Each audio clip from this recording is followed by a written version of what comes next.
जलते बलते भट्ट में तड़पती हुई इंसानियत के लिए एक संजीवनी है। इंसान गमों में, दुखों में, परेशानियों में संसार में जल बल रहे हैं। उनसे बचने का एकमात्र उपाय सत्संग में आओ, सुनो और अमल कमाओ। तो जिस तरह जलते बलते शरीर में बर्फ की ठंडक असर करती है, उससे सैकड़ों हजारों गुना ज्यादा असर सत्संग में आने से तड़पते हुए जीवों पे, तड़पती हुई जीवात्माओं पे राम नाम असर करता है। सत्संग में आने से इंसान को मालूम पड़ता है करने वाला कार्य कौन सा है और छोड़ने वाले कार्य कौन से हैं। जो वचन सुन के मान लिया करते हैं उन पे परमानंद की बरसात होती है, और जो मनमते चलते हैं वो अपने कर्मों का आप रूपरेखा तैयार करके आप ही सारी जिंदगी उसमें उलझे रहते हैं। सत्संग में आने से जन्मों जन्मों के पाप कर्म ही नहीं करते, बल्कि जीते जी भी पाप कर्म कट जाते हैं। जीते जी भी जो कर्म भोगने हैं वो भी पहाड़ से राई और राई से खाक हो जाते हैं। पर यह संभव तभी है जब इंसान सत्संग सुन के उसको माने, वचनों पे अमल करे। जब तक वचनों पे अमल नहीं करता यह इंसान तब तक खोखला है, तब तक खाली है और खुशियों से महरूम रहता है। तो इसलिए वचन सुनो और अमल करो, मन के कहे ना चलो। संत इतने पुराने समय से कहते आ रहे हैं, वेदा काल हजारों साल पहले, उससे भी पहले संत महापुरुषों के मत में यही है कि मन के मते चलो मत कोई, गुरु कहे करो तुम सोई। यह भव में गोते खिलवावे, ये गुरु से बेमुख करवावे। मन बड़ी बुरी बला है, ये इंसान को गुमराह करता है, और गुमराह भी ऐसा टिका के करता है क्या मजाल हिल जाए।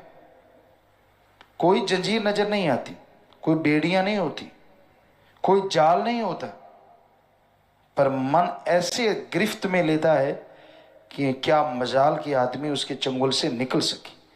निकलने का एकमात्र उपाय होता है सत्संग, संतों के वचन और उन पे अमल। यही एकमात्र उपाय होता है जिससे आदमी मन के चंगुल से निकल सकता है। और जब इंसान यकीन छोड़ दे, सतगुरु मौला पे विश्वास ना रहे, सत्संग सुने ना सुने एक बराबर, हर समय मन की तार बजती रहे, तो समझ लीजिए मन उसका बेड़ा गर्क करने वाला है। फिर भी गुरु मते चल पड़े, गुरुमुख बन के रही, तो हो सकता है मालिक उसके पाप कर्म फिर से काट दें। लेकिन इंसान अपने कर्मों का फल भोगता जरूर है। जैसे कर्म करता है वैसा भोगना होता है। जैसा आपको पाठ करने के लिए टाइम दिया जाता है वैसे मंच पे आप पाठ अदा करते हैं, तो उसी के अनुसार तालियां बजती हैं, उसी के अनुसार लोग आपको पसंद करते हैं। उसी तरह ये संसार एक रंगमंच है, आप एक कलाकार हैं। जैसी कला का प्रदर्शन आप करते हैं, लोगों से चुपके चुपके, सबसे छुपके बुरे बुरे कर्म करते रहते हैं, बुरी बुरी बात करते रहते हैं, निंदा चुगली बुराइयां, वो राम देख रहा है। आने वाली लाइफ में, फ्यूचर में आपके सामने वो कर्म आएंगे, आप दुखी होंगे, परेशान होंगे, अपना सिर धुनेंगे। ये क्या हुआ? निगाह मारो, किसी की वजह से नहीं हुआ, आपके खुद की वजह से हुआ है। दद्दा दोष न काहू दीजे, दोष कर्मा अपने यहाँ, जो मैं किया सो मैं पाया, दोष न दीजे अवर्जना। दूसरों को दोष क्यों, किस लिए? जैसे कर्म करोगे वैसा फल पालोगे। ये भूल जाओ, कर्म बुरे करके कहीं बच जाओगे। एकमात्र बचने का तरीका सुमरन करो, सेवा करो, सत्संग सुनो और वचनों पे अमल करो। ये ही एकमात्र तरीका है। वरना जितना मर्जी जोर लगा लो, पंजाबी में गाना आया था, ना जा बरमे नो लेक जाणगे नाले। चाहे किसी ने वैसे कह दिया, लेकिन हकीकत है, जितना मर्जी जोर लगा लो जैसे कर्म करोगे भोगने तो एक दिन पड़ेंगे ही पड़ेंगे। इसलिए बच के रहो। सुमरन, सतगुरु पे यकीन, वचनों पे अमल ही एकमात्र उपाय है जो आपको आपके बुरे कर्मों से बचा सकता है। वरना अगर बुरे कर्म करोगे, आप तो क्या, आपके कुलों को भी भरना पड़ेगा। आप सारे दुखी परेशान होते रहेंगे और सुख की नींद नहीं सो पाएंगे। इसलिए बुरा कर्म सपने में भी, हकीकत में तो क्या करना है, सपने में भी आए तो उसका भी थोड़ा पश्चाताप करो, सुमरन करो कि मालिक ऐसा बुरा कर्म फिर से ना हो। तो आपके वो सपने में आए पाप कर्म भी कट गए सुमरण करने से, और आपने तौबा की तो धीरे धीरे वो बुरे कर्म होने सपने में बंद हो जाएंगे। तो इसलिए भाई, आप हकीकत में तो क्या करना है, सपने में भी परहेज करें बुराइयों से। ये सत्संग में समझाया जाता है। जीव सुनते हैं, अमल करते हैं, वो अपने जीवन को जो कि अनमूल्य है, कीमती है, उसे बेशकीमती बना लेते हैं और यहाँ वहाँ दोनों जहाँ की खुशियों से हमें जब तक परमात्मा के नाम से जुड़ता नहीं, उसे नहीं पता चलता कि कोई सुप्रीम पावर सारी दुनिया को बनाने वाली है। और वो सुप्रीम पावर जिसे ओम हरि अल्लाह वाहिगुरु गॉड खुदा रब अरबों नामों से बुलाया जाता है, वो एक है और वो अजन्मा है, फिर भी सबके अंदर मौजूद है। सबसे बड़ी बात इंसान के दिलो दिमाग में यह आती है कि जब वो एक है फिर वो सबके अंदर कैसे है। हर आदमी इच्छा रखता है, जिज्ञासा रखता है।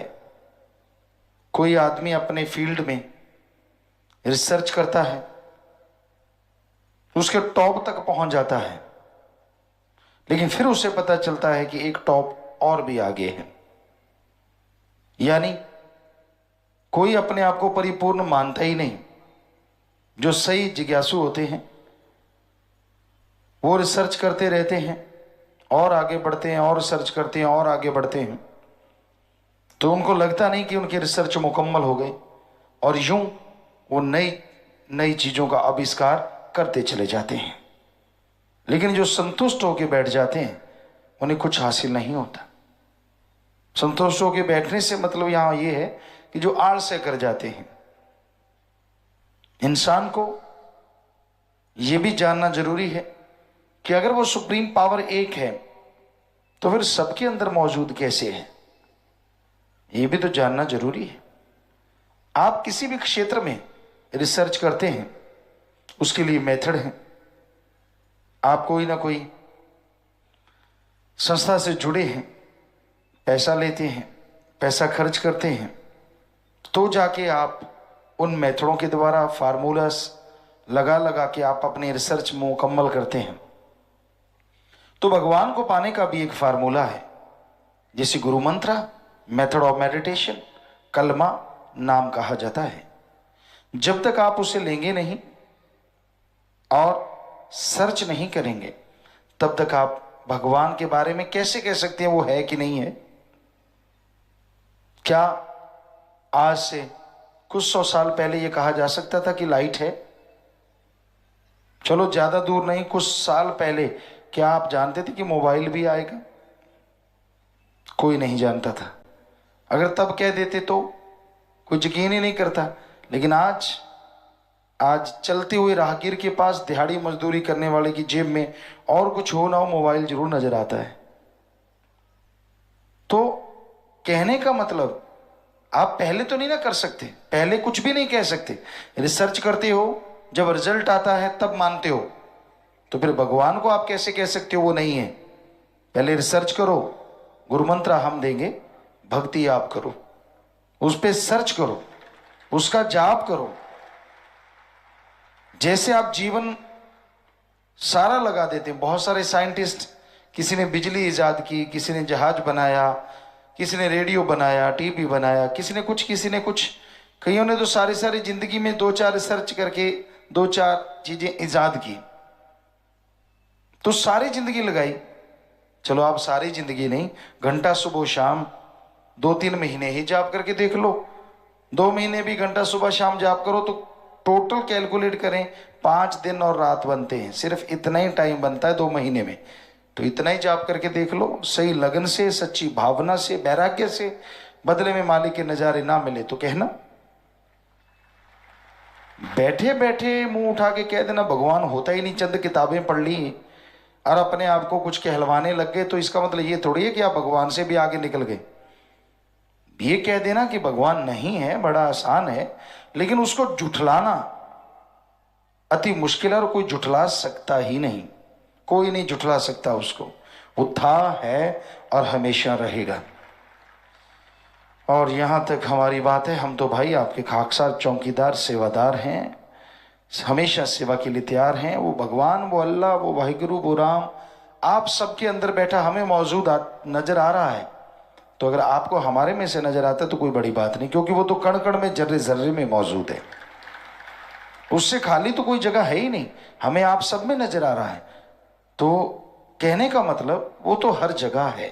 ओम हरि अल्लाह वाहिगुरु गॉड खुदा रब, कोई जगह खाली नहीं है। लोगों ने परमाणु, अणु, उससे भी छोटे कण ढूंढ लिए, उससे भी छोटे ढूंढ लेंगे, उससे छोटे में भी भगवान है। और बात छोड़िए, हर जगह है वो, कण कण में, जर्रे जर्रे में, हर जगह मालिक है। तो उसके नजारे लेना चाहो, उसे जर्रे जर्रे में देखना चाहो, भावना होनी चाहिए। किसी के अच्छे संस्कार होते हैं जन्मों जन्मों के, तो मालिक उन्हें पता नहीं कहाँ जाके किस रूप में दर्शन दे देते हैं, उसके कर्म बना देते हैं, उसे खुशियां बख्श देते हैं। पर आदमी का दामन अगर भर गया, झोली अगर भर गई, तो वो फटने ना पाए। बचनों में गलती ना करो, क्योंकि झोली में हीरे जवाहरात हैं। छोटा सा छेद हो जाए और आप चलते जाओ, सारे 1 बाय 1 एक एक करके गिरते जाएंगे। उसी तरह मालिक की रहमो करम दया में रहमत अपार है, अपरंपार।